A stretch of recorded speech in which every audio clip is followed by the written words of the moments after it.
Biz valideynler olarak evladlarımızdan sorumluyuz. Evladlarımızdan sorumluyuz. Kıyamet günü eğer biz evladlarımızı güzel terbiye vermesek, evladlarımızı da özümüzü de tehlikeye atmış oluruz. Allah Teala Kur'an-ı Kerim'de buyurur: Ya eyyühellezine amenu qu enfusakum ve ehlikum nara. Ey iman getirenler, özünüzü ve ailenizi, yani hayat yoldaşı ve uşaqlarını cehennem odundan xilas edin.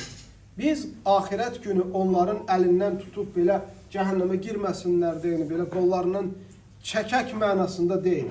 Yani onlara dini, əxlaqı, tərbiyəni, əqidəni doğru öyrədin ki, qiyamət günü onlar yanlış əməllərlə cəhənnəmə girməsinlər.